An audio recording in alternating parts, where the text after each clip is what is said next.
Hi everyone, this is Jim. Coming back with my series of Welcome My Talk, dealing from neck cancer to getting a trach. Although I haven't really talked about the trach, we'll probably deal with that in another series. I want to talk to you today about the importance of, we can call it a support person or a caregiver. Everybody talks about the person going through the treatments, but very seldom do we talk about the person that's walking with you. More than likely, whenever you get the bad news, your spouse is going to be right there with you. They're going to watch you be somebody who's very healthy, potentially somebody who's going to become very weak and very dependent. Some of your weakest moments, this is very rough on them, just psychologically and just emotionally. Makes a lot of thoughts go through their head. Very straining. It drains on your relationship. It can drain on your finances. It does pull you closer together. But don't ignore and don't isolate yourself. You can call it a support person or caregiver, what you want to call it. They're probably the person who's taking notes. You'll get brain fog. You'll remember things. That's what that person's there for.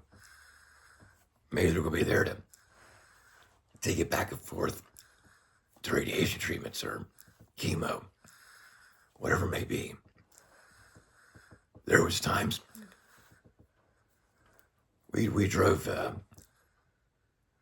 to Columbus, Ohio, which is a 50-mile trip every day for 7 weeks.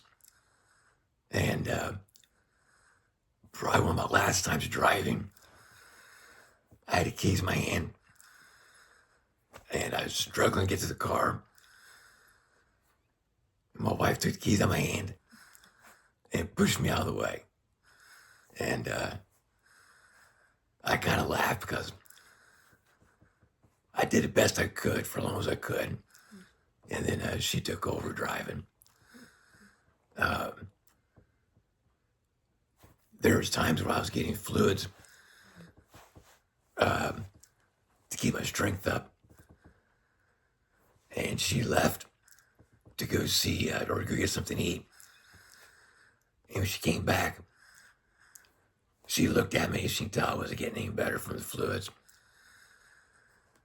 So she told the nurses there at the chemo, unhook him. I need to go get him in the hospital. She said, yeah, that's probably a good thing. So they unhooked me and off we went, got admitted. I was probably there for, 3 or 4 days till I got proper fluids back in me. But if she wasn't there, then I just probably would have kept on going downhill.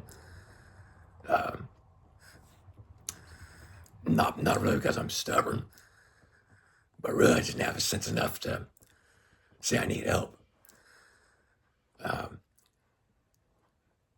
As some people go through cancer treatments, they'll finish them, they'll ring the bell, and they're good to go. Now you may have weeks up to leading up to months where you're still fatigued, brain fog, but overall you get back to where you need to be. Some people may have lasting effects from radiation, and that's what this is. This is from lasting effects of radiation where it affected the vocal cords.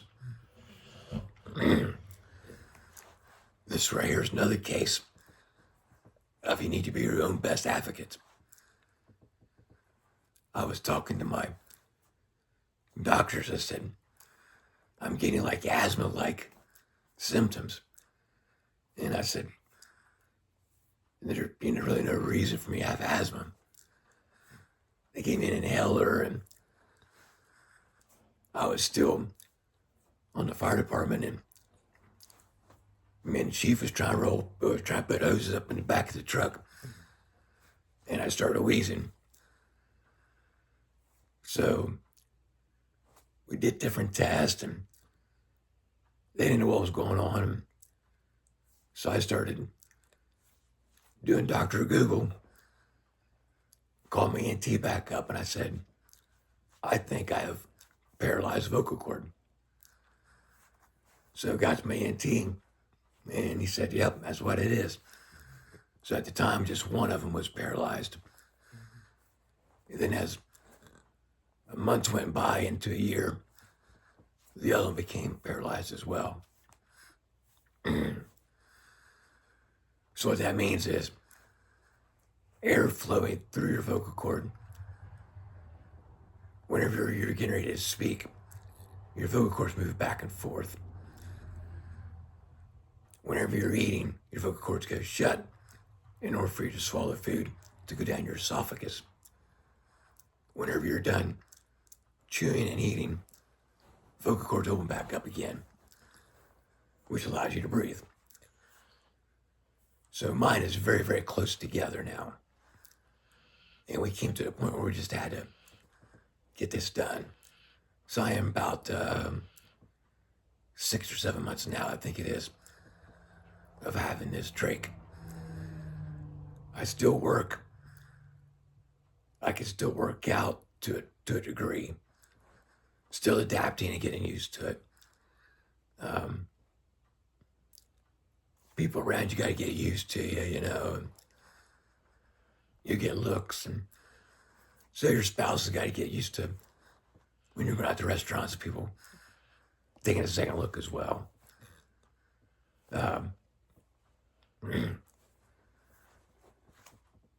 So I just wanted to really kind of focus today on your person who's right next to you. That is key. Don't ignore them. Don't push them aside. Also, you need to let them talk. You need to let them start talking about how they're feeling. My wife was able to get in contact with another lady who just went through the same thing, and it helped her out tremendously. So don't keep things bottled up. Talk things out with other people who've been through the same thing. It'll give you strength and encouragement as well. Have a good night.